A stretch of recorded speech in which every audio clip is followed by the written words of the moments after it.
सभी दोस्तों और सहेलियों को नमस्कार। लीजिए मैं फिर से आ गई आप लोगों से गपशप करने। आज रविवार जो है, तो चलिए शुरू करते हैं आज की गपशप। घर में कई घटनाएं होती रहती हैं, जैसे कि 4 साल की नंदा से उसकी माँ कहती हैं, बुआ जी को जल्दी से गाना गा के दिखाना।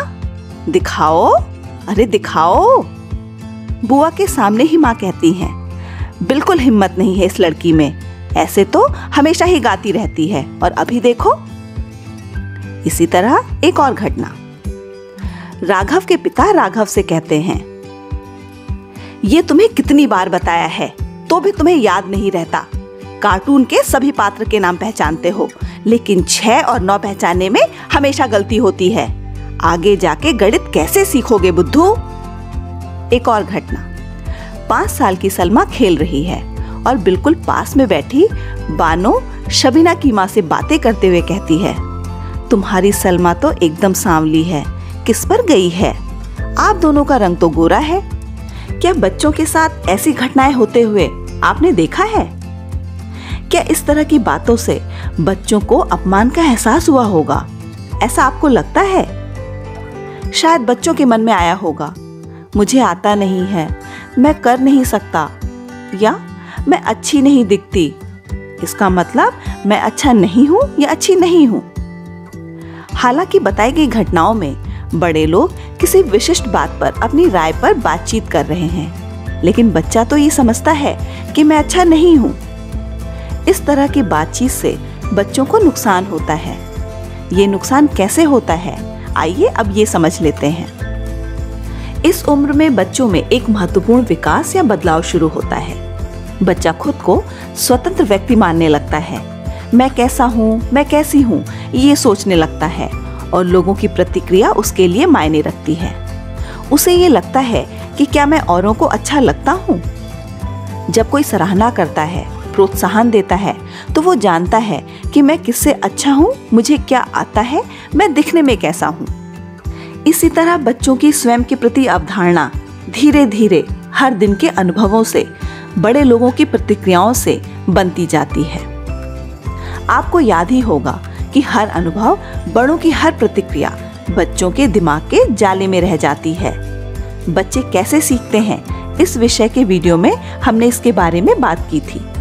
किसी और से ज्यादा माता पिता और घर के बाकी लोग उसके बारे में क्या सोचते हैं, ये बच्चों के लिए अधिक महत्वपूर्ण होता है। जिन घटनाओं पर हमने चर्चा शुरू की थी, क्या उन परिस्थितियों पर हमारे द्वारा अलग तरीके से प्रतिक्रिया देना संभव था?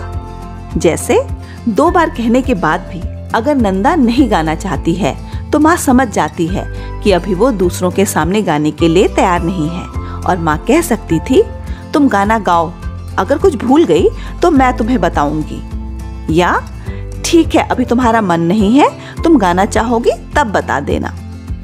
इसी तरह दूसरी घटना, राघव 6 और 9 में फर्क नहीं कर सकता। ये जानने पर पिता उसे समझाते हैं, देखो ठीक से 6 आंकड़े का मुंह कहाँ है और 9 का कहाँ है, क्या दोनों तुम्हारे हाथ के एक ही तरफ है?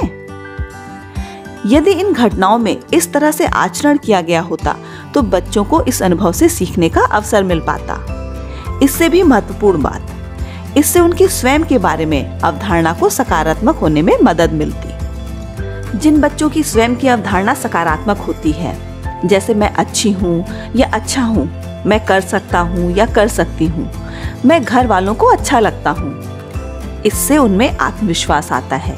वे खुश रहते हैं, गलती हो जाने के डर से अनुभव लेने से कतराते नहीं हैं, अलग अलग समस्याओं का सामना करते हैं, रिश्ते बनाते हैं। आप भी मानेंगे कि ये सभी बातें जीवन को अच्छे तरीके से जीने के लिए कितनी जरूरी हैं, और इनको बढ़ावा देने में आपकी भूमिका बहुत ही महत्वपूर्ण और निर्णायक होती है। इसीलिए एक माता पिता और अभिभावक के रूप में हमें हमारे बच्चों को सम्मान देते हुए बड़ा करना है। ध्यान रखिए कि हम लोगों द्वारा किए जा रहे आचरण, बात व्यवहार से ही वह सम्मान करना सीखते हैं। इसके साथ ही मैं आज की चर्चा को यहीं पर विराम देती हूँ। अपना कीमती समय देने के लिए आप सभी का बहुत बहुत धन्यवाद।